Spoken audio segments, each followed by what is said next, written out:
So, culture and language were defining features. I can't say that this surprises me.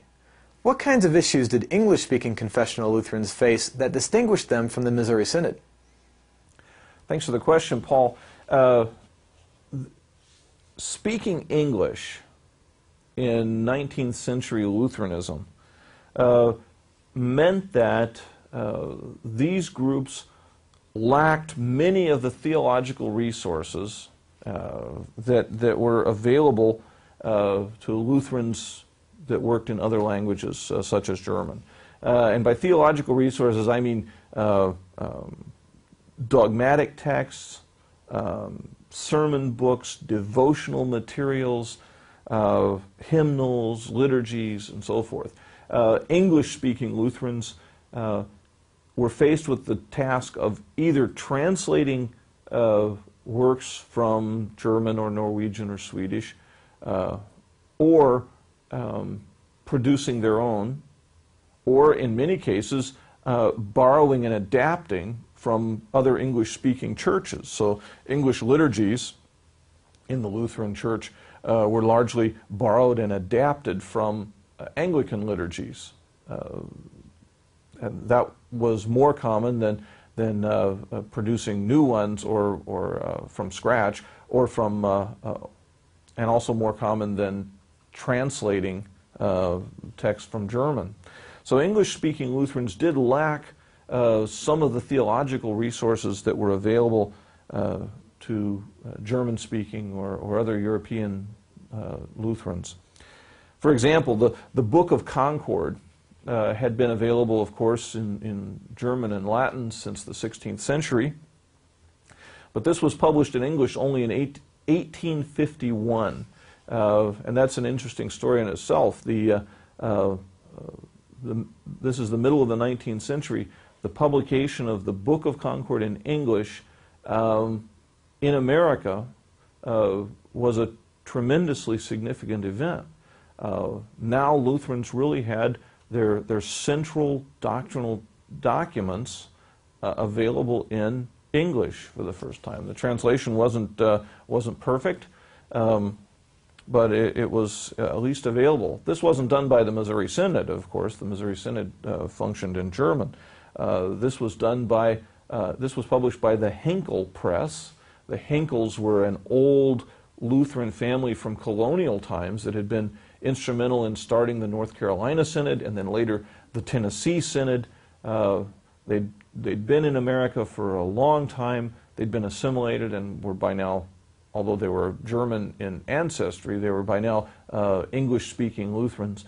But these were Lutherans that had a great deal of sympathy and common ground with the doctrinal position of the Missouri Synod. Were very serious about the Lutheran confessions and undertook this task of translating the Book of Concord. So that finally did appear in 1851. But beyond that, there was always a lack of solid confessional Lutheran material available in English. Using English for Lutherans also meant that that even these confessional English-speaking Lutherans were much closer in daily contact with the surrounding culture than their German or Norwegian or Danish or Swedish brothers in the faith. What I mean is that they would always run the risk to their theology of being influenced by the theology and ideas of English-speaking churches. Baptists or Methodists or Presbyterians or Anglicans, the many varieties of revivalists that were at work in the American West, and that these trends and tendencies and ideas that crept in from other English-speaking churches might actually erode and filter into the English-speaking Lutheran churches. So that was a challenge that was faced by English-speaking Lutherans, that there was always the tendency or the temptation to absorb and adapt theological ideas from other English-speaking churches that would not necessarily be compatible with a genuinely Lutheran stance. Involvement in English-speaking American culture was also viewed as risky for other reasons. At least it was viewed as risky from the perspective of the German-speaking Missouri Synod.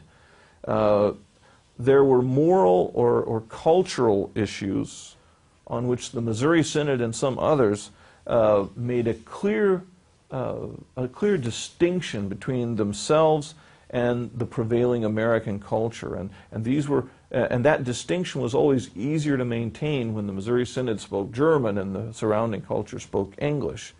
Some aspects in which the Missouri Synod distinguished itself from the surrounding culture were things like insurance, life insurance, fire insurance.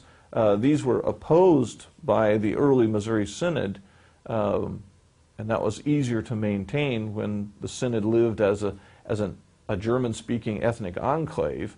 But these were much more of a challenge for English-speaking Lutherans who were in daily contact with this wider American culture. Banking and financial life were viewed as morally and theologically risky and suspect by the Missouri Synod, and that wasn't such an issue because not many of the Missouri Synod members were bankers. But for English-speaking Lutherans, as I say, they were swimming in the larger culture and were constantly confronted with such ideas. These cultural boundaries between Lutherans and the prevailing culture were always easier to maintain when they were reinforced by boundaries created by an exclusive use of German or some other non-English language.